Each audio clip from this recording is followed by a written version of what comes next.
Welcome to the International English Language Testing System conducted by Mondir English Academy.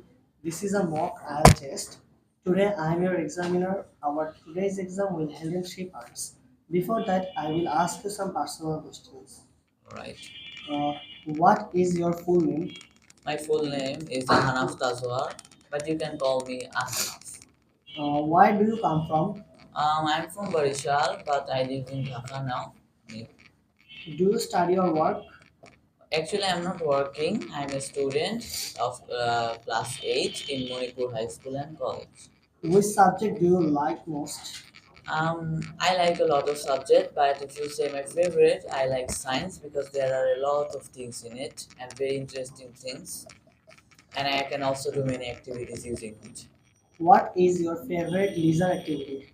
Um, I do a lot of things in my time. I read books or draw pictures, but if you say my favorite, it will be drawing pictures because I love drawing pictures since my childhood.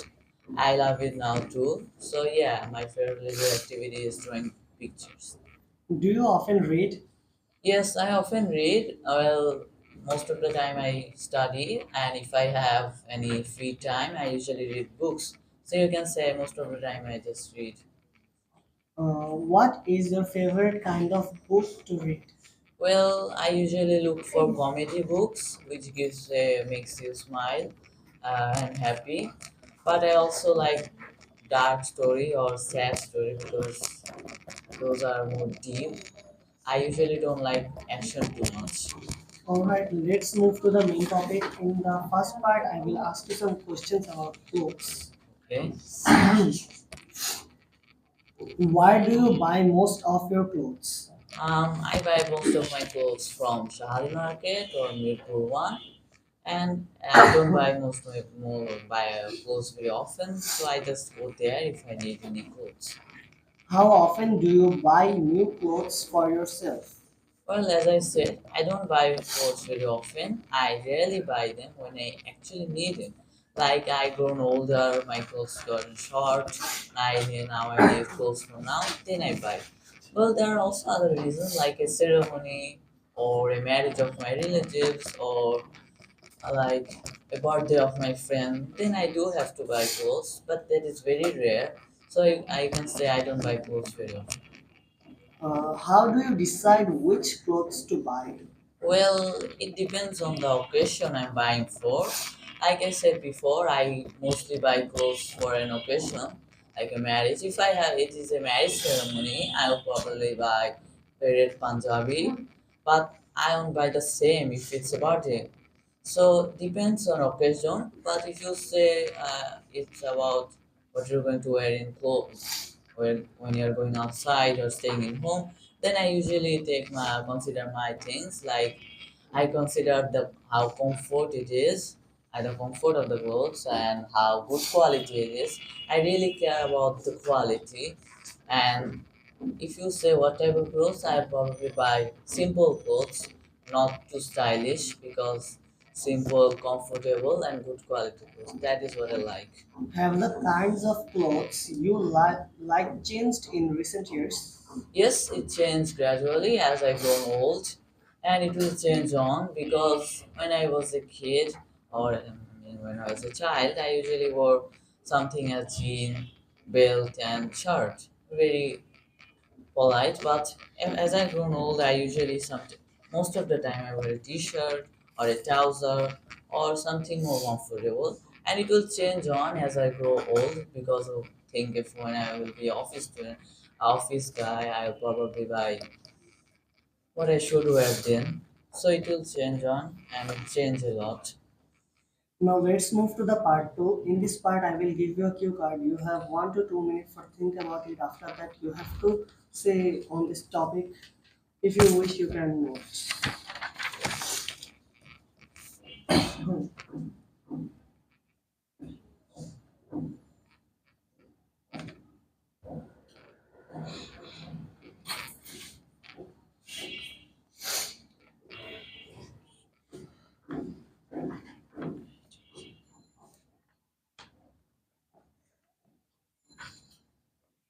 Is Now it you can say.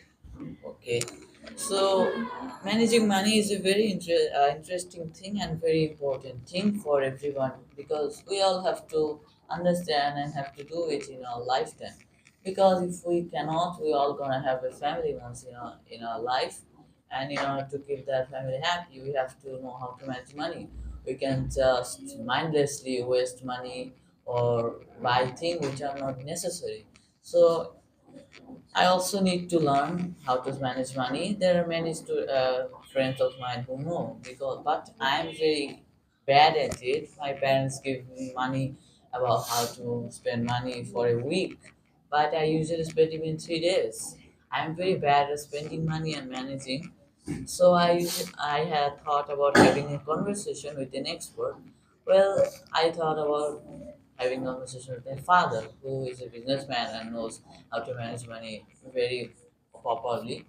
So the conversation with my father was about how to spend money.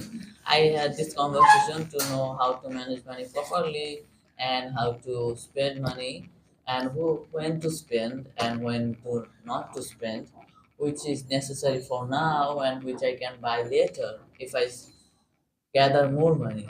But or should I buy it now, or should I don't buy it if it's necessary, and how should I manage it?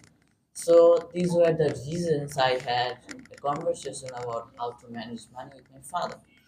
Well, the results were amazing. I changed a lot in managing money. Now my parents are also very happy about this, that I can spend money only when necessary and understand which is necessary and which is not. And also I know how to manage money properly. Now I don't just spend the money half a week. I can spend gradually manage the money for the whole week. So and it will also help me in my future. As you know, as I said, managing money will be a big thing in our life. So it is helping me now, and it will help me in my future. And it was very interesting. There is a thing about me that I like new things and things that help me. Well, it was very new to me because I learned many new things, and it was also going to help me. So it was very interesting to me as I learned many new things. All right. Now let's move to the part three. In this part, I will ask you some questions about money and young people. Okay. Why do some parents give their children money to spend each week? Well, there are many reasons, but the parents usually give them money to the children by themselves. But if parents are very busy and they do not know what to buy, so I think they give their children money because children know what to buy for them better.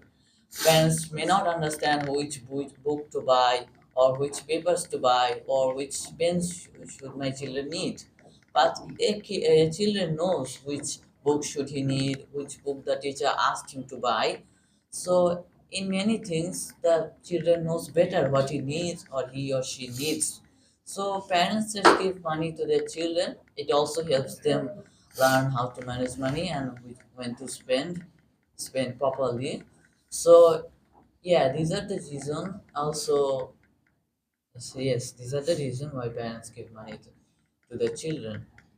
Do you agree that schools should teach children how to manage money? Yes, managing money is a very important thing, and it is a very big problem in our country that many educated people can't do anything good in life after graduating because they don't know how to manage money. They don't know how to do a job, how to ace in a job, how to spend money. They usually spend money in useless thing and get in trouble.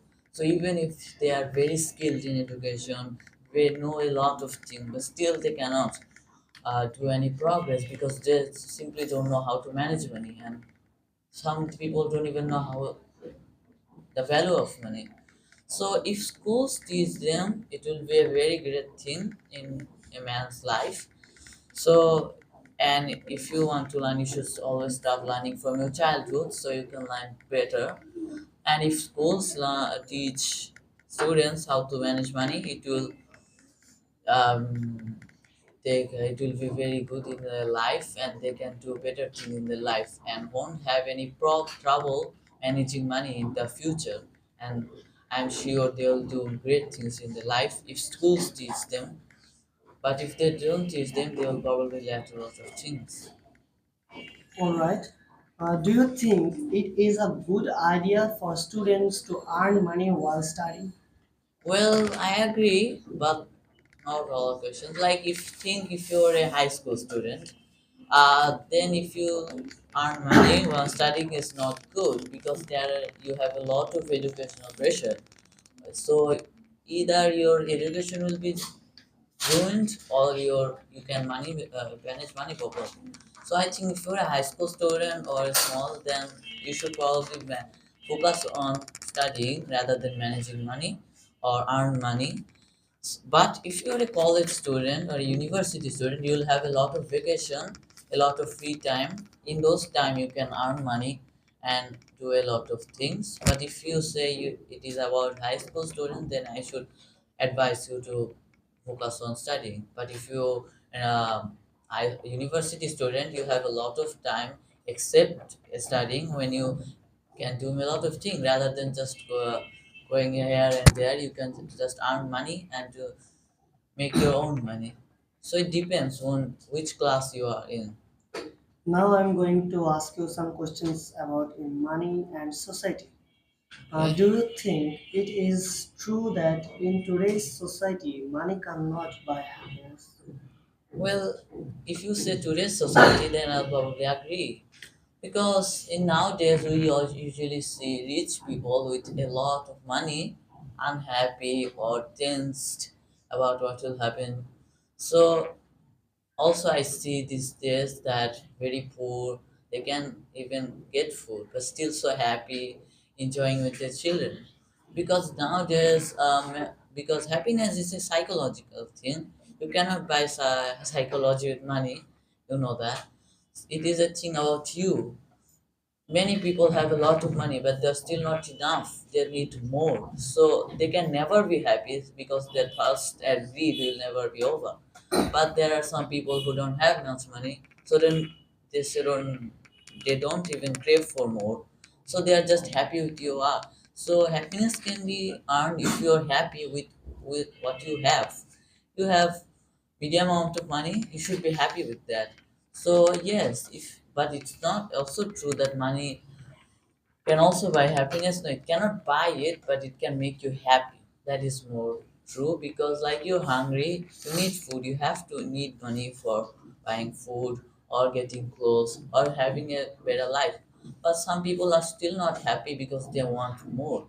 So my final thing will be that happiness cannot be by if you're not happy with yourself. If you're happy with what you are, you can be happy at anything, even if you're poor. So yeah, I probably agree that money cannot entirely buy happiness. It depends on you. What disadvantages are there in a society where the gap between rich and poor is very large? Well, it is a very big problem in the world that, and it is very common because most of the countries we see rich and poor are there big gap. Like rich get to do all the good things, all the things, but poor cannot. But this is not fair, and we want a proper country, a peaceful country. So in order to create or build up a peaceful country, we have to remove that gap. And if this gap goes on, a country cannot prosper because how can you prosper when there are so many people in your country hungry or cannot even buy clothes?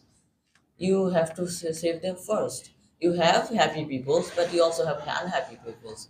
But a true prosperous country will have everybody happy and everybody same quality. Everybody can get to do everything. So, in order to prosper, in order to have a peaceful country, we have to remove this gap. Otherwise, a country may lag behind. Do you think richer countries have to responsibility to help poorer countries? Well, we all know this, and we all learn that it is a moral responsibility. If you're rich, you should help the poor.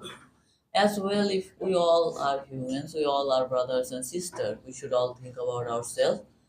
We may be happy, but the other country, our neighbor, may not be happy.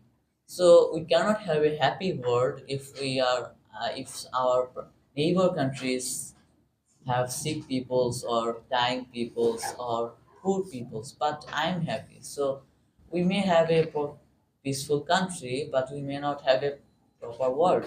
But we all want a perfect world, a world where everybody is happy and everybody get to do everything. So, in order to have a good world, where the rich should help the poor, because those countries cannot do, or they cannot make, like there are many kids in this country who want to study but cannot study, so those countries just lag behind.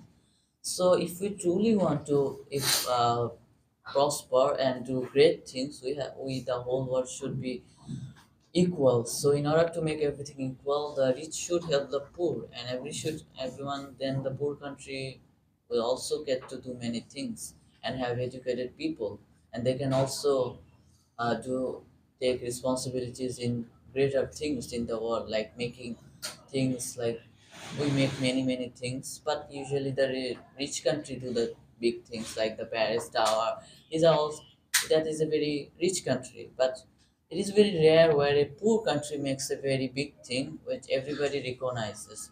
So if we want that, the rich should help the poor. So the rich poor will also get the chance to do many things. All right, this is the end of our test.